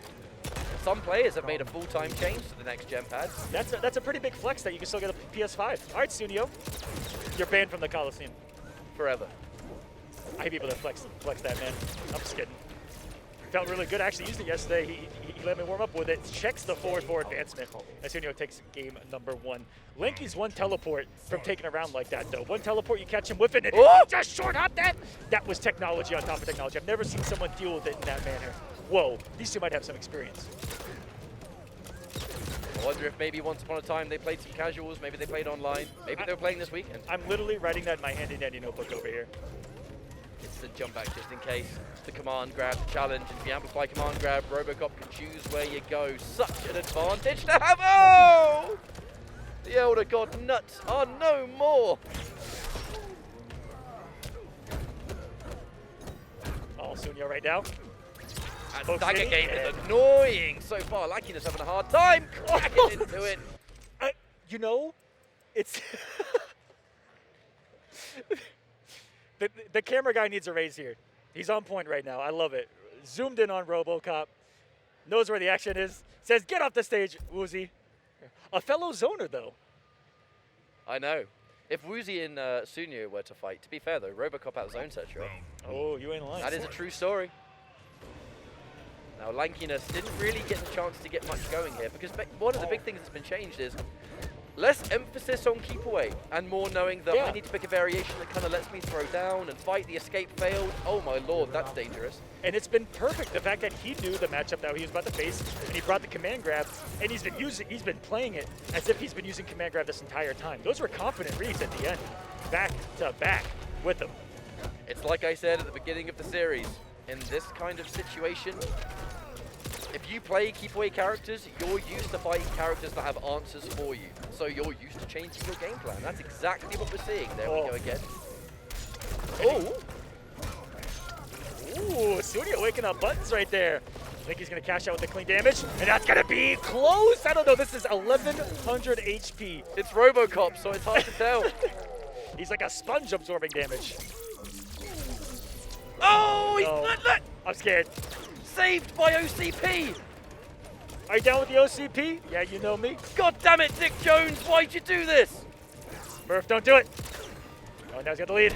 Oh, he finds the jump kick. I think that's what, when someone doesn't want to fight Robocop, they just go to people. You made the thing, now I gotta deal with it. That's Lankiness right now. Oh. I'm scared. Oh! Worked. He did it. The day one Raiden. And how much damage is he cashing out for? No breakaway from Sunyo. He eats 474, giving Lanky the massive lead now. He's in the corner, guessing for his life. And reading for his life with a couple of these swings. I kind of feel like Sunyo made a mistake by not breaking that initial punish. I mean, 47%, that's a lot of damage to give up. Ooh, another layer between the back 1-2. And always has Thermonic. Amplified teleport, going in, going out, and setting up the whiff punish for him. That was a lovely, lovely turnaround from Lankiness, and actually just using the back two in general, right? It's an important crushing blow to have in your back pocket. Even if that's the only time it works in this set, it was enough to get a game. Always worth it. Round 1-1. There have not been many blowouts on stream in quite some time, and I imagine it's across all of the matches that are happening off stream here. I know you're not going to see them all, guys, but we're getting at least winner side of things throughout all of these pools. Top 32 going down tomorrow. As a reminder, the counter hit's gonna be the judo chop from hell, and the meaty flamethrower from distance covered the up three. Whoa, Sunyo, 4 reads back to back. That were Galaxy Brain, and it almost timed it on the wake up. This gives Lanky a little bit of life. Chase down on the roll, but the neutral jump is great. Sunyo bags himself a full combo for that. And even stuff like that, getting the neutral jump into the forward 4 string, that's not something Robocop players were doing for a while. You know, a lot of them, they just didn't. The string didn't exist. Yeah. But now, the more people get familiar, the more comfortable they get. Those situational times to pull the trigger on it. And can I be honest with you? I think he just held up in the hit advantage there because he had so much health that he was like, even if I get hit, I'm still gonna have a massive lead. And sometimes you have to play those higher health characters like that, in that you have to use it for what it is. It's an extra shield to absorb. It gives you an extra chance to be aggressive. Lankiness, nice little knockdown, off the pressure. Lets the whole string go, but the reversal throw for Sunyo is absolutely fantastic! And so is the crushing blow. Right to the ribs. Sunyo with the neutral jump, just looking for teleport with it. Perfectly timed. What? I mean, he must have been lower down. No, oh no! Sunyo missed the punish! 9.5. It's a whip. Whoa, the trade! What could have been in the hit advantage there? And the walk down. The walk of shape. That was intentionally bad manners. Only a select few players do that. Yo, Ed Boone, 209, what's up? Whee! Only a Sith deals it. You are under arrest. Wow. It was said that you would destroy the zoners, not join them. Not become one of them. Walked up. Bring balance to the neutral, Fatal. not blow. remove the combo. Do a combo. You were my main Robocop. I hated you. Hey. You used to be balanced. Hey. Back to the corner. Oh. And he read it. Knew. Sunio's been pretty happy with his wake up. Jump's not even mid-screen, but especially in the corner. I called it the Sunio special earlier. He's not going to do it again. It would have worked. I really respect lankiness going in for that low, because that's the first time he's done it the whole set. Yet Sunio's still dedicated to it. And actually, all right, flawless victory. I'm shocked he didn't go for the 1+3, put it back in the corner right there. But hey, we take the rounds, and a flawless is one of the best ways to establish yourself mentally back into a set. And he starts off with the palm strike for 280. There's a punish. Flamethrower is going to lead to a free mix-up. This could be the 1-2-1. Expects the grab, escape failed. That's music to your ears if you're a Robocop player.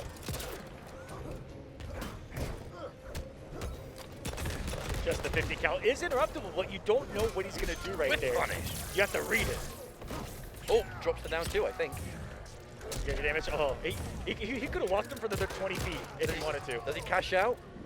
Yes, he does. The round's more important than the utility of the grab at this position. We've been saying this since day one. Whatever resources it takes, get on the board. Shimmy! Wow! A RoboCop, though, we're just spread ourselves in the It's same Robocop, situation. man. It's Robocop. We're still in the same situation. This cop is still breathing, ladies and gentlemen. Again, Big- it's the Big same. Murph. It's the exact same situation. Oh no, bullets are faster than lightning. I'd be scared here. That's chip territory. Nope. Oh! And how many times do we see Sunio just ready for the only option that you have? Unfortunate though, as the fatal blow for Raiden is now gone, and now it is a match point for Sunio. Man, 1100 health. That saved Robocop's robotic beeline. You know, if we're gonna say here, twice it has saved him from the Elder God's wrath tonight. Raiden consults with the Elder Gods and says, "Yo, why is this guy got 1100 health, dude? Like, And then all you hear is, he needs it. he must have a zoning advantage, Raiden. You do not understand. You don't Brain understand. is too small." The Elder Gods are like, listen guys, he's a regular Earth Realmer, he only shoots bullets, and he has to fight dragons from Outworld, okay? He needs something. Throw escape for lankiness. Unfortunately clipped by that low auto 9. Back to the corner. I mean, this is a good opportunity for lankiness if he can just get something going right now. And actually, forward throw. What an animation on that forward throw. Ah, too risky here late. Hey, judo chop. Jump from hell in the meaty flames. That's still gonna look at the pushback on that. Studio trying to bait a button into that, and he was looking for a miracle. Maybe got a No, the teleport gave him a missed input. The teleport gave him a missed input. Down two, not gonna kill 3.3, and he interrupted with wake up. Checks the throw into forward 4. The knee, like he stays alive in an unbelievable sequence to stay alive. And now we're shaking. We're back in the same situation. What is happening in Mortal Kombat today, Ketchup? This is just pool play, and I'm having a blast. It's only just begun. We're only halfway through pools, guys. Not even. That teleport into the corner, there's one thing it did. I can only assume he tried to do low auto 9 or something, because he did not want that upward shot. But it reversed his input. I also lied. We are a little over halfway through pools. 2 after this, guys, so stick around, grab some popcorn, some snacks. Stick around all day, because the action has been like this since the start of today at 10 a.m. here local time.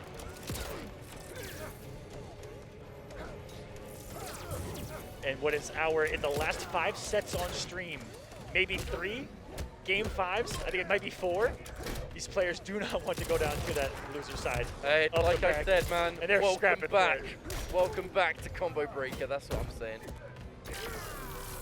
Wow! Checks the poke with a throw. And ooh, interrupts the forward 4. Did Linky have belief behind it?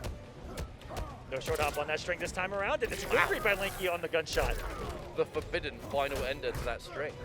lets the whole thing go. And now at last, Sunio is starting to stick out that mid. But honestly, it hasn't really seemed necessary yet. Every time he's done, oh, the Hold on, and now something Fatal Blow can kill. Fatal? No, he Sunio, had get on. it. Oh, Sunio had that. That could have been flamethrower. That could have been fatal blow. It could have been anything. Far teleport, close teleport. He's in and out. Woo! He's all about. 10 seconds No, on no, the clock. He's coming in. Oh no! Sunio almost let it go twice. But in the hit advantage, checks him with the mid, safe and effective. Another match point for him. Playing slow and calculated right now as you have to do. The backwards movement so good with RoboCop. Match point for Sunio does commence yet again. The lankiness has done such a good job of making it close. It's hard to see it going any other way, and there's the confirm on that back 1-2. The Superman to push towards the corner. He wanted that down one, but he was too far away. Gets escape fail too. Uh-oh. Sunio, the block button disappearing from the pet, and that's to bait the wake up. Teleporting inside, it makes an up 3 or up 2 whiff. Really smart stuff from Lanky. Sunio, big neutral jump. He's going to get an up shot here. Really nice corner combo for the RoboCop. 32%. Yo, RoboCop's got combos. I didn't know that. We're learning here today, as the kids say. And Okay. final game, final round. This is scripted. It's only pools. Why are things so sweaty? How do you think I've lost so much weight? Whew. Commentating these matches. You make a good point, sir. The mix-up? No, just enforces the mid. The knockdown of the back two was sufficient. Sunio's getting overwhelmed by this pressure. The down one challenges the teleport. No punish! Such a late 1-2, and this has become a scramble. The entire round has been a scramble start to end. Just the slight hits. Good defense by Sunio. He has Lanky conditioned off the back 1-2 in his favor. Slight health lead for him, though. One teleport could change the tide. Every one of those low shots, you get kind of scared. And it's made Sunio have to second guess him. Lanky walking him down. No, that's a huge read from Sunio. That is not going to go there. He's not even going to break away. He's saving it. But for what right now, Ketchup? He's in trouble. As you said it yourself, that was a fast read, and unfortunately losing 30% because of it. Fatal blow is in play, but he has to find the chance to use it. The projectiles are pretty good. RoboCop! Oh no! Oh my lord! Not It's like this. now even Stevens! Has the lead. Plenty of time, and that's gonna punish Lankiness from behind! Doing it for S-Tier Gaming. The boys are rushing the stage, and this is the fighting game community. Taking the W is Lanky, turning things around. The comeback, Sunio. Oh my goodness. That was a sick Come on. set. We've had so many amazing sets so far, and we've only just started, man. Come on. Oh, actually, a good matchup next. Honeybee's stepping up. Honeybee. It's just gonna continue from here on out. What a match. Classic after classic. Dead game, by the way. Oh yeah, definitely.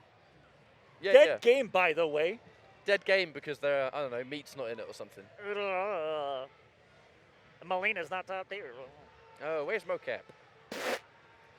When are they going to put Cobra in? Everyone's asking for Cobra. Said by one of the only Cobra fans on the planet. Ever. And that was a weird moment right there where Sunio got hit by the last set of the Thunder Wave. And we were second guessing how. But what a set this was. There were actually a lot of instances where RoboCop's 1100 health was the reason it got so close. So, you know, being able to manage that and understand that you just have that little bit of extra leeway, one would think maybe that's because Sunio tends to be a little bit... There were a couple of rounds where he'd win like a really dominant first round, and in the second round he'd just do like loads of down twos, loads of buttons, and it almost seemed like he was just trying to be unpredictable and almost squirming his way out of the situation. Well, this was... Oh! Yes, the Watchable challenge. And then it came down to, and mind you, that fist bump was just to recognize, it was a recognition between the two players that they're playing their ass off and they're in a godlike set right now. They're in the moment, and how the tide turned so many times in this final round. Here, at a disadvantage is Lanky, but was ready for the whiff punish. That forward four really coming into play from the distance. You can't ask for anything better. That was just great. It could have gone either way. But how great was the flawless answer from Lanky after not letting it go, but after RoboCop survived a second time simply because of the 1100 HP. And then he flawlessed him back, reestablished himself well, and these guys are gaming out of here. Is there such thing as triple gaming? Because that's what I'm seeing here. Gaming of elite level. That's tweet. Gaming squared. It would. And this is just pools, by the way. So, I mean, like, I'm thinking of that top 32. I'm thinking of the top 8. I'm thinking of the whole bag. This is just a taste of things to come, as Kerry Tagawa would say. And we have another pool after this anyway. I mean, my pool starts at 4 p.m. It's now currently, let me have a look at the time, 25 to 4, so we have a few more sets. We might be going a little bit over or something because we've had so many game 5s, but it's been amazing. That's yeah, Mortal Kombat. Everything gets close now. that was pool number 6. Winner's side being set, so Scorpion Prox looks like makes it out, and then Lanky making it out, both in a game 5. Scorpion Prox over K-Mac, and then Sunny over Lanky. So this is going to be pool number 5, which are labeled differently on Start GG, but if you're just looking at it from top to bottom, this is going to be number 5, and in here is going to be Honeybee going up against Perfect Shinny here. It's actually nice to see Perfect Shinny offline. Yeah. I recall seeing, and I even think I've commentated some Perfect Shinny online in the past. And now, you know, as we are in Combo Breaker, things are offline again and people are grinding. Honeybee, a bit of an unusual weekend for him, as currently, at this moment in time, his brother Biohazard is not competing in tournaments. He's focusing on he real is life. retired. That's Yeah. what I've been told. Just retired. He's done, and big chilling at home. Just focusing on life. Focusing on real life, man. And, you know, Biohazard had one hell of a run here. Honeybee is still going, which means that, you know, when it was in jest, but, you know, I said to Honeybee earlier, he came up and said hi, and I was like, how's the trip been now you've sort of been traveling solo? He had a smile on his face, he looked at me and he went, lonely. Oh, And I was no. like, as- oh, no. As someone where, like, you know, I'm traveling to Evo without Mustard this year, I'm going to feel the exact same way. Wow. But still rocking it, the #1 D'Vorah player in the world, and it's not even close. Yeah. Let's see if it's enough. Still a threat in every single online North American tournament that's happened in the last year. Honeybee grinding every single day. He's a streamer, content creator, and one of the best competitors that we have to offer. Here, representing Canada. And Perfect Shinny, I think it's short for Perfect Shinigami. I always want to say that, but Perfect Shinny here. One of the first times offline, if I'm not mistaken. We'll have to ask him later. Look at that. Woo! That worked! Mom? I think I'm going to be sick, Miss Aquaman. Dad? Is that allowed? Was that illegal? Was that an illegal move in MK11? Can we call the judge? Judge ruled it was okay. We're good. He'll allow it. Get back to the corner with you.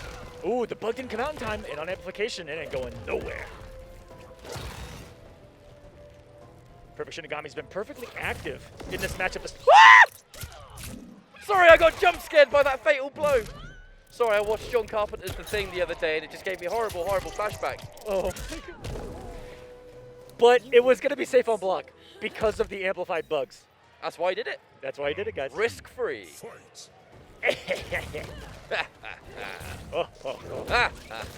Oh, you're Bug. tricked. You want to punish that teleport, mate? Sorry, What is it, your my turn? mate's behind me, man. He really wants to meet you. Boom, boom, boom. Honeybee does a good job of not giving you a turn. What a challenge. Now, there's one thing Cetrion's not going to do outside of KBs, and that's really do damage. So a lot of these plays not going to be so risky. Honeybee won't be as afraid to take those risks. That's, if there's any weakness to Mama Cetrion, it's the fact that she's going to tickle you on her hits. Unless you get to KB and then whatever. Ooh, yeah, that'll gonna hurt. Fatal. Honeybee getting aggressive. He's one of the most aggressive players in this scene. Known to always have that gas pedal to the metal, all the way to the floor. There is no off switch with Yeah. Honeybee's D'Vorah. There never has been and there never will be. Letting it go. Oh, that was an answer and a half. What a choice. That was going to be Honeybee's turn for quite some time, I feel like, if he would have blocked that. Wow. Clean anti-air and going in with the immediate tornado just in case you try and break that. Not quite close enough to get the down forward. Oh, yeah, that would have been amazing. That would have been amazing. I've never seen that from a D'Vorah player. But if there's something that I've said about Honeybee's D'Vorah, it's I've never seen that before until Honeybee did it. Just like the Flash back in the day, when he has his heart set on a character, he pushes that character to some limits that no one else can. There has been a rather constant use of challenging. Oh, tries to get the standing one, but I mean a bit of an awkward combo to complete right there.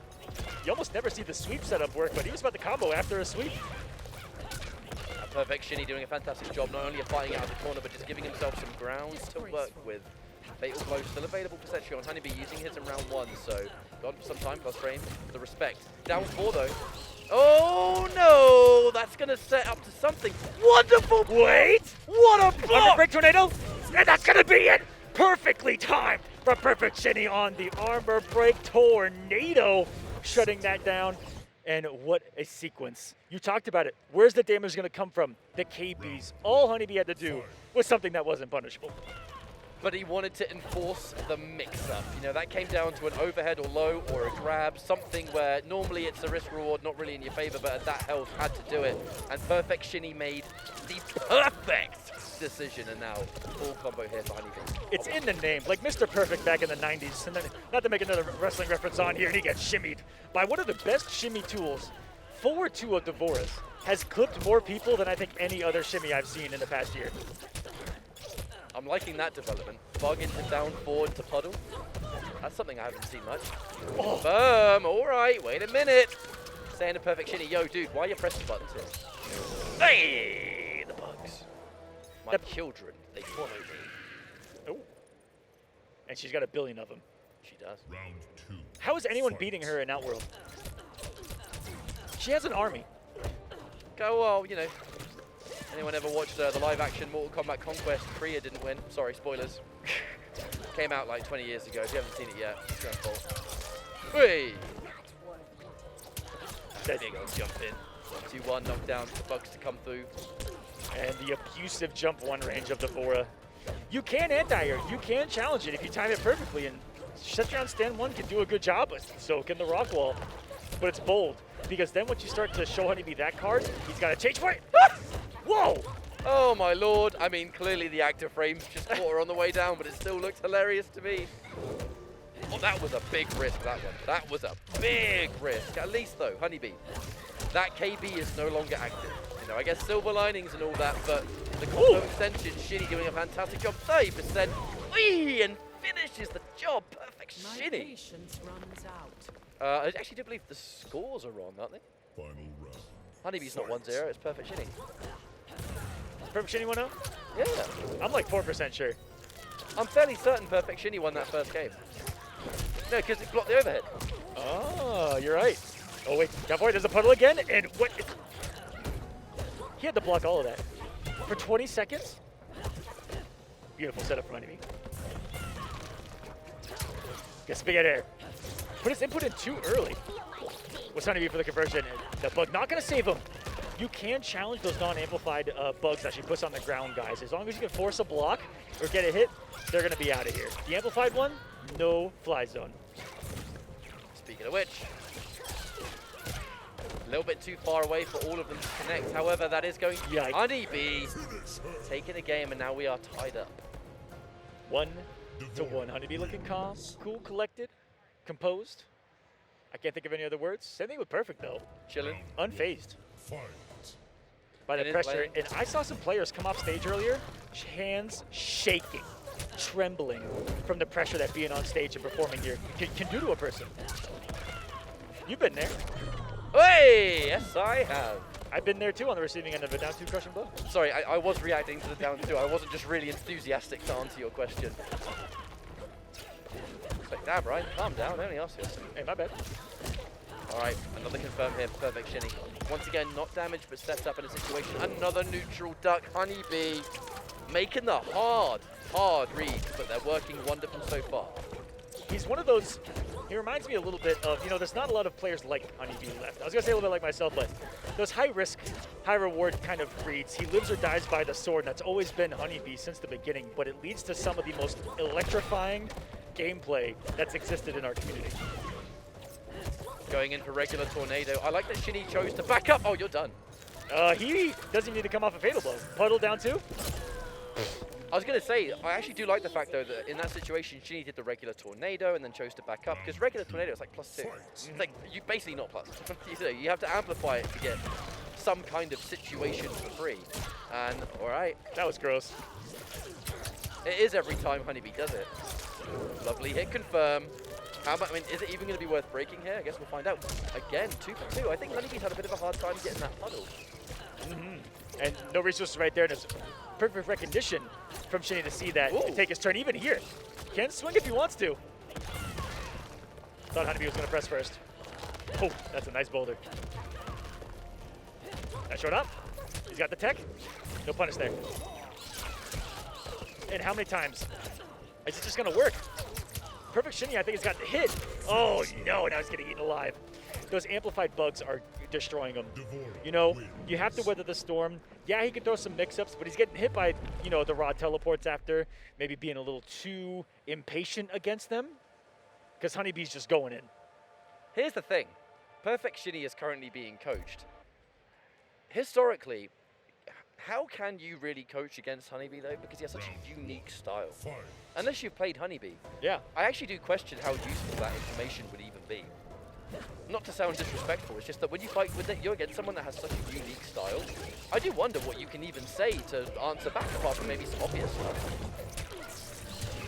You know, just thinking about it. Oh, is that's it so sick. what in the world? Is it being more patient on the amplified bugs? Is it challenging these neutral jump ones from a distance? You know, because I know, everyone knows that has studied Honeybee's play, that was godlike. There's an answer. But he knows, and there's the early stand one, is that you know that Honeybee's going to be abusing the jump one, and he's going to be abusing those bugs. That's good zoning, and the active frames have been helping him on those Hells Rats. This is Bug's biggest weakness. Hang on a minute. A little bit more of it in there. The chip damage. Oh, no. Oh, wait a minute. Hang on. But again, Oh, a little bit hit and miss with that. But yeah. He did. I think he didn't know what to do right there. I kind of feel like he's trying to puddle. I mean, I could be getting it wrong, but it looks like he's trying to puddle, and that's why he's getting a little duck. But I don't know. Maybe I'm thinking too much into it. We're actually seeing it. Oh, could have been a full life. Could have been a full life comeback, but the natural barrier said no. And that's the first time that he just did it, knowing that Honeybee was going to neutral jump at that range. And from that range, he might be able to. He needs the block. No, even better. He got the teleport. He teleported through the teleport and gets the punish. Devora literally just went up and then straight back down again. Hello there. Not getting caught by these mids so much. It was a real problem beforehand. Dagger game. 4-2 ate him up in the last game alone. Even there, hard to read because now we're probably going to start to see some more throws from Honeybee. Maybe some stand one throws. Jumping throws. Exactly. Because that's how you get someone to fall for that 4-2. Pinata! Lovely anti-air. Did not see that much before. Leave the restand. Perhaps that anti-air was what the coaching was about, I wonder. Either way, side switching throw, not scouted out there by Perfect Shinny. Like, what are you going to do? And really good. What I say? Waiting it out and may have tried an anti-air there too and got clipped. But I like the presence of mind to wait out the bugs. Just look for the simple mix-ups. The worst you're going to eat is like a quick overhead or a quick low, you know, a sweep or a back two or a throw. None of them are going to kill you right there. But if you don't block, those bugs in a full combo will. Whoa. And still. Well worth the trade. Well worth the trade, Mr. Ackerman. Is it? Is it though? 14 for 282 and more bugs? Yeah, I'm talking about a trade for Honeybee. Oh, absolutely. Of course it's not a good trade for Perfect Shinny. I'm not stupid. Man, died today. Oh, there's a big counter hit. Counter hit. Quite rightly so. Spending extra bar to get that 39%. Yeah, with the crushing blows, the damage is nowhere near as lacking, shall we say. But this will be a match point for Honeybee. A little bit more work, and he'll be able to move on here versus Perfect Shinny. Doing really well so far. This grab is good, but now you got to watch out for Fatal Blow. Boats are out. Time to play. If only he would have just one fatal right there. It doesn't break the armor because only the first hit does. Resets neutral. Put on the wall of active frames. Really Any smart. projectile will do it here, and he knows it. Ship damage, the big neutral jump. Doesn't want to risk challenging it, and put himself minus enough that even if there was a low poke there, he did not have the last breath. He was just a frame or so shy of that defensive bar. Matches. I think all 3 matches for top 32 in a row now. Going to a game number 5. Combo breaker, ladies and gentlemen. And I think that the adjustment for Perfect Shinny was more patience. That's one thing I saw in that last game was just much more patience against the storm, the proverbial storm that's Devora's pressure, and the swarm that comes out of her. Not a surprise, natural barrier still hit from that range. I wonder if maybe Honeybee pressed the button or something. Either way, Perfect Shinny with another little conversion down to the challenge. There it is. If you're early enough, if you're confident enough, it can't exist. Again, shut it down. It's not gonna be a full couple. Whoa, some old school buttons there. The offensive bar, that's gonna be the round and Perfect Shinny is now on match point with the spin to win. I kind of wonder if that's what the coaching could have been. You know, you can anti-air that jump one, right? Hurtbox gets extended. It may look dangerous, And but you can anti-air it. There it is! And I know we don't talk about it, but Setron Stand 1 is one of the best anti-airs in MK11. Yeah, what doesn't this character have? Perfect Shinny's doing a great job of adapting to this matchup so far, and I confirm Honeybee's now in big trouble, and it just continues. The late down two. And we saw the impatient down 2 in the last round. He is shutting this down completely. Honeybee getting run over by the wreath of Perfect Shinny, the anti-airs. Honeybee, when he's gotten shut down, looks a little lost. I think he's been overwhelmed in this round, and quite rightly so. What Perfect an Shinny adjustment. takes it over Honeybee. It took a little while. It took eating a couple of jump ones to the face, yes. But after a while, once a couple of those stand ones connected, once a couple of those, decisions to, again, wait out the amplified bug and then make a read, both of those things, to me, immediately put him back in this match. And by the end, the adjustments were fully made, and we saw him fully on display, where Honeybee couldn't even jump with Devora. Name anyone that's ever been able to say, oh yeah, I stopped Honeybee from jumping completely. I don't think anyone can raise their hand It was a night and day other than Perfect Shinny right now. like when it comes to adaptation, it was a night and day difference of the moment I can start challenging these jump-ins and stopping you from essentially doing what you want to do, which is what Honeybee's known for, extremely overwhelming and setup heavy and all that good stuff, but can change dramatically if you know your specific options. And I guess Cetrion Standing 1 is such an amazing anti-air that those options are pretty plentiful. Just another wonderful match for us catch-up. Are they going to keep throwing them at us? Are we just going to keep getting game 5s? This is, hey, no pun intended, but this is a wet dream for me. Hey man, all I'm saying is, I'm just going to pretend I didn't hear that. I'm not sure how many games we have left of this commentary block, but we've just been blessed with fantastic match after fantastic match after fantastic match. I'm assuming one more in this block, because that was 3 for top 32 from this block. We usually do 4 on the winner's side. So Perfect Shinny, I believe, is out in winner's top 32, guys. And Honeybee will have to play what's going to be most likely off stream. So if you guys are fans of Honeybee, you'll have to be following closely. Well, what a turnaround. What could have been right here for Honeybee, put himself on match point here, and Shinny just, the adjustments clicked. We've already spoken about it, and now we get to watch it back. It was that final round for Honeybee, just preemptively trying to do a bunch of stuff, just didn't work out, getting clipped all over the place. It was unfortunate. That final round, everything that could have gone wrong went wrong, and that happens to everyone. Perfect Shinny happy to capitalize on that and playing fantastic.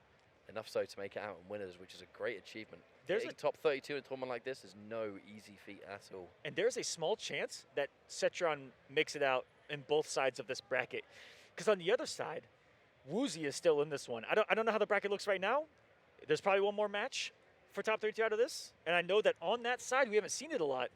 Woozy's over there. K7 Show Off. Dialogue, a bunch of names I recognize. We're on that side of the bracket that I don't know how it unfolded off stream. So who is going to be playing for that top 32 spot? I'm looking forward to seeing it, man. Looking forward to seeing it. Question is, though, who's going to be stepping up to the plate next? Because the more game 5s that we're getting through, I mean, these players that are having to wait for their time to play on stream or whatever it is, they're sitting there and enjoying the show. But I think there's players like, man, I just want to play. I just really want to play. And you get eager for it. You get. There's a lot of anticipation there, I suppose. And then when it's finally time to sit down, it's do or die, really, when you're playing on that stage. Very, very different beast. But yeah, there's a lot of killers in this bracket. And even in this pool itself, we've seen some excellent games. It's hard to pick what the best one was because there's been so many. Yeah, that was just incredible, guys. But we are actually going to stick to the schedule, and so we will be going to a break. When we come back, there's only 2 pools left, and I'm going to give you guys a quick recap of some of the faces that you're going to see, some of the action to expect in these last couple of pools. Rewind, who we haven't seen compete. Well, we have a little bit across the seas, and he was looking mighty fine, getting, I believe, top 3 over there. Yeah, he was. Rewind in action here. We got Dark Elite, Kerbalicious, KP, Hayate, King Tiza, yourself, Gur, guys like Times Infinity. There's a bunch of Scarlets here in the last couple of pools. Don't put and me it's in the gonna be fame list, incredible. please. I am a washed-up commentator in MK11. I'll try not to go 0-2 though. Excellent. On that note, we'll go to a quick break. Pray for me. I'm gonna need it. Much love. Thanks for watching, and we'll see you very soon.